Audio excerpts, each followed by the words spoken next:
गांव का नाम था काशीपुर। हर साल यहाँ बारिश खूब होती थी, लेकिन इस साल तो जैसे आसमान फट गया था। पूरे गांव में पानी भर गया। तालाब किनारे के घर डूब चुके थे। उसी गांव के किनारे एक गरीब आदमी रहता था जिसका नाम हरिराम था। उसकी पत्नी भाग्यवान और 2 छोटे बच्चे गुड़िया और गोपाल थे। उनके पास रहने को घर तो था, पर वो भी मिट्टी और घास फूस से बना, जो हर साल बारिश में बह जाया करता था। इस बार भी वही हुआ। सुबह जब तेज बारिश आई तो उनकी झोपड़ी की छत टपकने लगी। भाग्यवान बर्तन लगाकर पानी रोकने की कोशिश करती रही।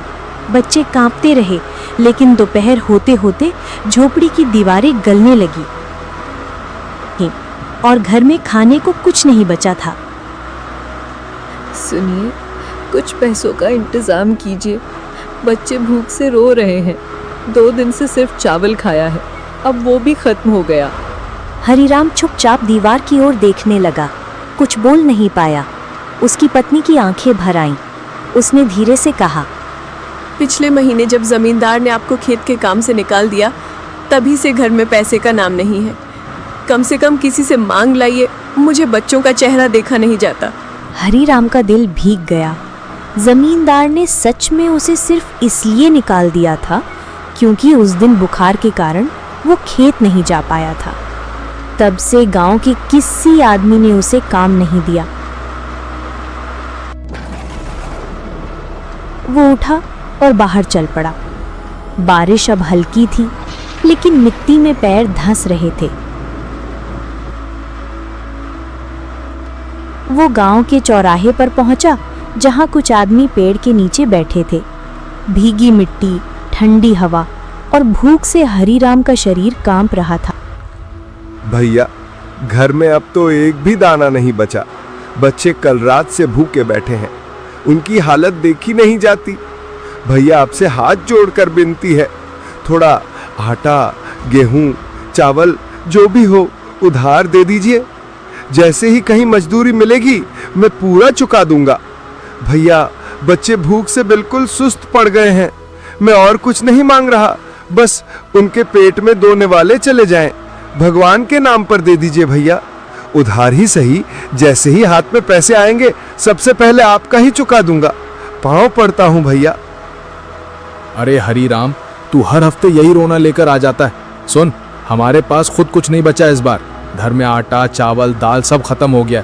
खुद सोच रहा हूँ किससे उधार मांगू। तुझे कहाँ से दे दूं भैया? जा कहीं और देख, किसी और से कह। हम तो खुद बड़ी मुश्किल से जी रहे हैं। भगवान ही मालिक है अब। भाई, हमारी औरत भी कई दिन से बीमार पड़ी है। घर में दवाई के भी पैसे नहीं बचे। बच्चे लोग भी भूखे हैं। हम तो खुद दर दर की ठोकर खा रहे हैं। थोड़ी दूर जाके मांग हरिराम, देख कोई और दे देगा। हमारे पास इस बार सच में कुछ नहीं बचा। और तेरा क्या है, तुझे तो आदत है मांग कर खाने की। तू गरीब जो है। मुझे तो लगता है तेरी गरीबी के कारण ही तुझे कोई उधार नहीं देता। अगर तुझे हमने पैसे दे भी दिए तो तू लौटाएगा कैसे? तेरे पास तो कोई काम भी नहीं है। माफ कर, लेकिन मेरी भी मजबूरी है। हाँ हाँ, देखो तो इसे, हर साल भीख ही मांगता रहता है रे हरिराम। कभी कुछ काम धंधा भी कर लिया कर। भाग्य भरोसे कब तक जिएगा? बस हाथ फैलाना आता है तुझे। जा यहाँ से, कहीं और जाकर रो अपनी गरीबी का रोना। हर बार यही नाटक करता है। काम करने की आदत डाल। भीख मांगकर पेट भरना कब तक चलेगा रे? हरिराम की आंखों से आंसू टपक पड़े। भीगते कपड़े और ठंडी हवा ने उसे कपकपा दिया। उसके दिल में एक ही सवाल था, क्या गरीब का कोई अपना नहीं होता है? वो जैसे तैसे घर पहुंचा। भाग्यवान ने बिना कुछ पूछे उसके चेहरे को पढ़ लिया। उसने भी कुछ नहीं कहा। उस रात बच्चे भूखे पेट मां से लिपट कर सो गए। हरिराम छप्पर के नीचे बैठा बरसते पानी को देखता रहा। उसी रात पहली बार उसके मन में बहुत दर्द था।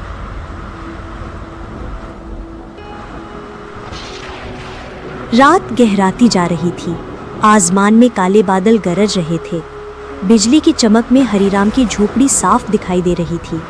कच्ची दीवारें, टीन और घास फूस की छत जो हर तेज हवा के झोंके में हिल जाती थी। बच्चे मां से लिपटे थे। भाग्यवान के आंचल में गुड़िया दुबकी हुई थी। हरिराम चुपचाप कोने में बैठा बाहर देख रहा था। हवा और पानी का शोर दिल दहला रहा था। अचानक एक जोर की आंधी आई। टीन की छत उड़ गई।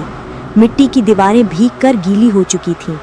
तेज बारिश की मार ने दीवारों को तोड़ डाला। झोपड़ी की पूरी पिछली दीवार भरभरा कर गिर पड़ी। मिट्टी का पानी अंदर बहने लगा।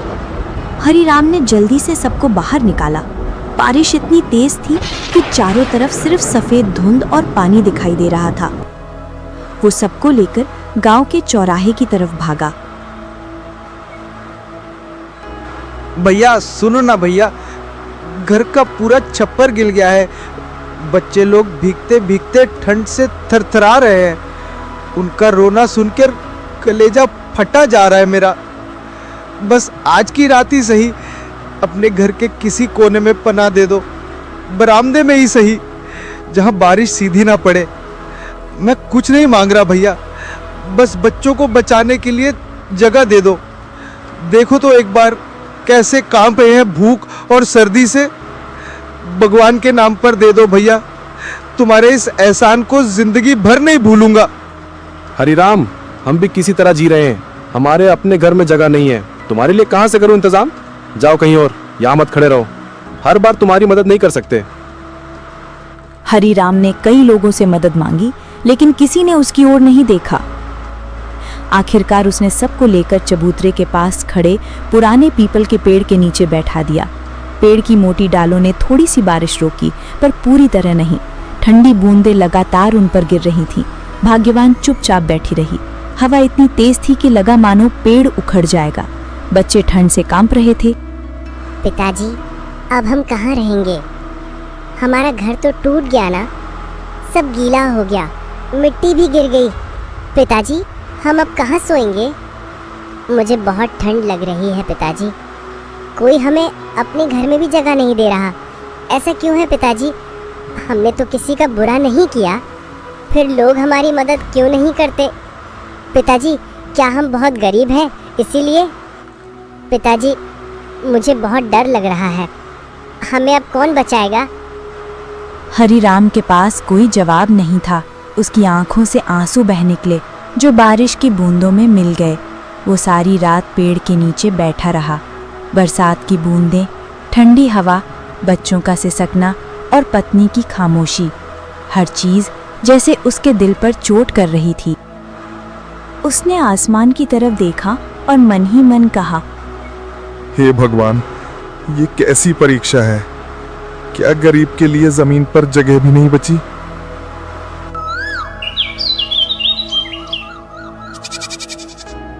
सुबह की पहली किरण बदली हुई थी। आसमान में सूरज था, लेकिन बादल अब भी मंडरा रहे थे। पूरी रात भीगने के बाद बच्चे बुखार से तप रहे थे। हरिराम सारी रात नहीं सोया था। वो बस पीपल के पेड़ की मोटी डालों को देखता रहा। उसकी मोटी शाखाएं जमीन से करीब 10 फीट ऊपर चारों तरफ फैली हुई थीं। उन शाखाओं के बीच थोड़ी सी जगह थी, जहां आराम से एक छोटा घर बन सकता था। हरिराम का मन बचपन के दिनों में चला गया। हरी बेटा, ये पेड़ तेरा सबसे बड़ा सहारा है। जब भी तू अकेला महसूस करे ना, तो इसके नीचे बैठ जाना। ये तुझे अपनी छांव में समेट लेगा।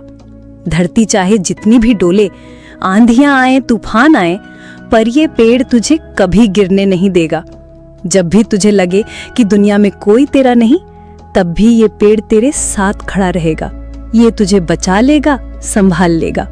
जैसे माँ बच्चे को गोद में लेती है ना, वैसे ही ये पेड़ तुझे अपनी बाहों में छुपा लेगा मेरे लाल। उसने उसी समय सोचा था, काश कभी मेरा घर भी पेड़ पर होता, तो कम से कम घर में पानी ना भरता।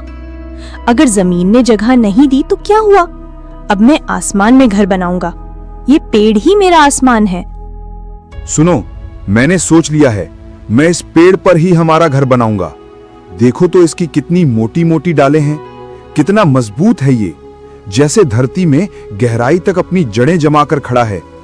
अगर हम इसका सहारा लें तो हमारा घर भी उतना ही मजबूत बनेगा।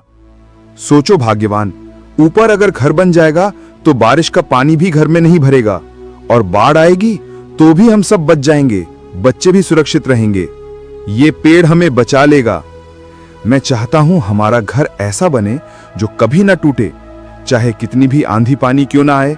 बस तुम मेरा साथ देना, देखना मैं ये करके दिखाऊंगा। पेड़ पर घर? हरिराम, क्या सच में ये मुमकिन है? देखो ना, हमारा घर तो टूट चुका है, बच्चे ठंड में कांप रहे हैं। मैं सोच भी नहीं पा रही कि अब क्या होगा। पेड़ पर घर बनाने की बात, ये तो कोई सपना जैसा लगता है।